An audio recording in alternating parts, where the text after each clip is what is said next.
Hello friends, this is Dr. Hairatu Dawat. Today we are going to discuss something newer for the COVID-19. So we are going to discuss about role of tocilizumab and plasma therapy, especially for the COVID-19 patients. So some brief regarding the history of this COVID-19, that is severe pneumonia associated with respiratory syndrome, which is caused by the novel coronavirus, was identified in December 2019. About 25% of COVID-19 patients experience a severe complication, which include the acute respiratory distress syndrome, disseminated intravascular coagulation, and progressed into an intensive care unit admission, and some from them may died. In the past decade, two known pathogenic human coronaviruses. One is a severe acute respiratory syndrome, COVID, which was SARS-CoV, and Middle East respiratory syndrome, have been reported to damage the respiratory tract and cause high amount of morbidity as well as the mortality. Although virus induce the cytopathic effect and viral evasion of host immune response are believed to be important, especially for the disease severity, studies from human who died of SARS as well as Middle East respiratory syndrome suggested that an aberrant host immune response, which was important for produced by the inflammatory cytokine storm, and it will responsible to causing a lethal disease. So most of the patient have increase in plasma concentration of inflammatory cytokines such as tumor necrosis factor alpha, interleukins 2, 7 and 10, granulocyte colony stimulating factor, macrophage inflammatory protein 1 alpha as well as interferon gamma. Moreover, COVID-19 patients have decreased lymphocyte, especially in their peripheral blood, and characteristic pulmonary ground glass changes, which can easily appreciate, especially on the imaging.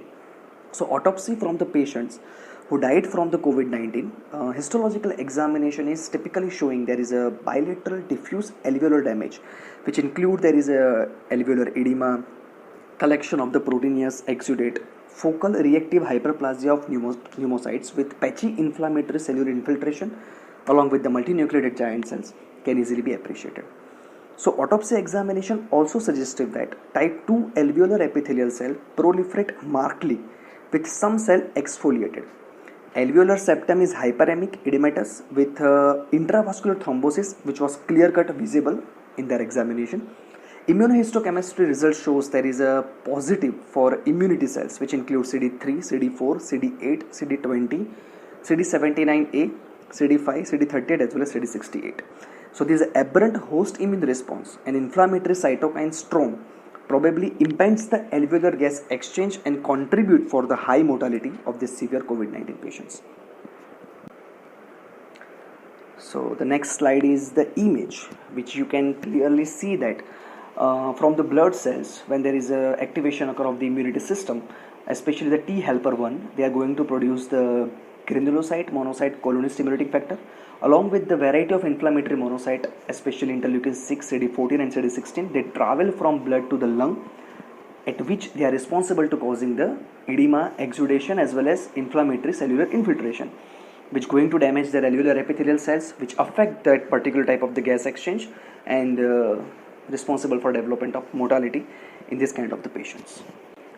So regarding the treatment approach, here is a tocilizumab is the first marketed interleukin 6 blocking antibody. We all know that is a very important monoclonal antibody through targeting the interleukin 6 receptor, and has proved its safety and effectiveness in therapy for rheumatoid arthritis also. So apart from using the lopinavir, methylprednisolone, other symptom reliever and oxygen therapy, treatment with tocilizumab is also inspiring. The temperature of all the patient returned to normal very quickly. The respiratory function and all other symptoms improved remarkably when it was used in the 21 patients. Just before few months, one trial was conducted with the tocilizumab, especially for the severe patient who required the COVID ICU care. From the 21 patient, the 20 patient responded with this drug, and after that large-scale clinical trials done, and almost 500 severe or critically ill patient they are treated with it also. Interleukin 6 is the best marker for starting and response assessment of tocilizumab therapy. Studies suggest that if the patient who are critically ill and whose interleukin 6 level is 10 times higher and cytokine storm proven in those with this drug has a definitive role. Single dose is not much effective, so multiple subcutaneous injection therapy is definitely recommended. While comparing it with steroid, even tocilizumab has more beneficial role for prolonged therapy. In some studies, they tried combined therapy of methylprednisolone and tocilizumab, and results are also promising.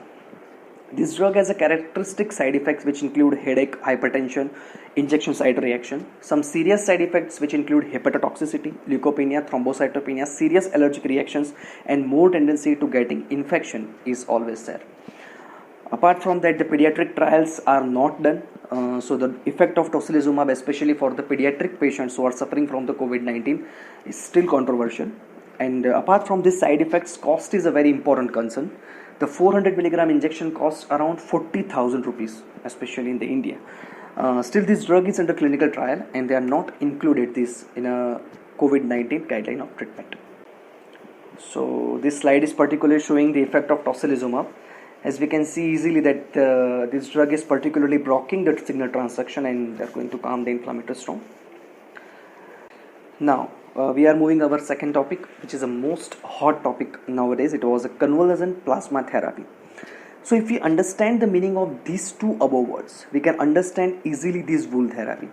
Convalescent means the person who is recovered from the illness, and plasma is one of the important component of the blood which we can get after the centrifugation of the blood.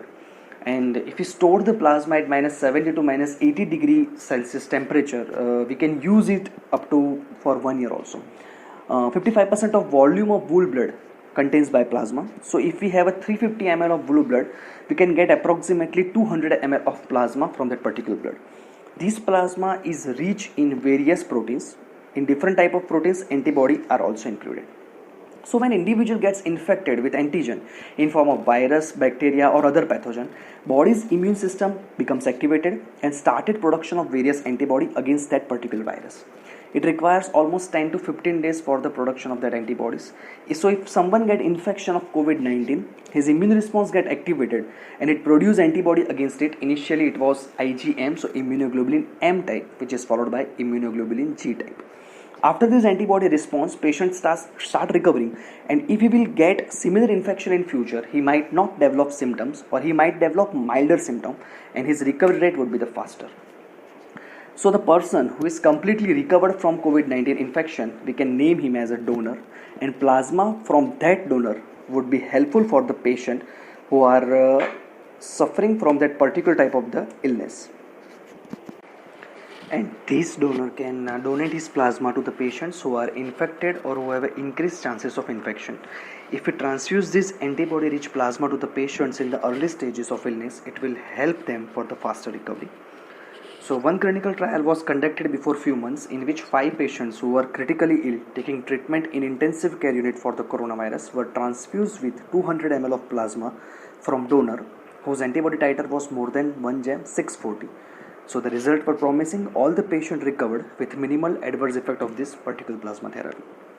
One study is suggesting that this plasma therapy should be restricted for specific criteria regarding the patients, which include that it should be restricted for the critically ill patients, which include the patients of acute respiratory distress syndrome, whose SpO2 is less than 92%, whose Carico index especially is less than 300, patient who are presented with septic shock, multiple organ dysfunction syndrome or the DIC, which is proven recently that the coronavirus can be responsible to production of this type of DIC as well as the MODS type of manifestation apart from the respiratory failure. Specific criteria for donor also that he should be symptom free at least for the 14 days. He should be tested negative with RT-PCR for COVID-19, and his antibody titer in plasma should be more than 1 gem 320. So now the limitations of the plasma therapy, that there would be insufficient donor. There is a biggest limitation because one donor cannot provide enough plasma for multiple of the patients, and the recovery rate is also very less. That's why we have a more number of patients as compared to the more number of recovered patients. That is a big problem, especially in our country. Lack of evidence regarding the effectiveness of the therapy, that was a second limitation. Lack of clinical trials, that was a third limitation. And this particular convalescent plasma therapy is given with the standard treatment of COVID-19, which include the antiviral drugs as well as the steroids. So with this type of immunosuppressive steroids, the effect of the antibody already will be questionable. So this is only brief things regarding the recent advances of tocilizumab as well as the role of convalescent plasma therapy for the COVID-19 patients. Thank you so much.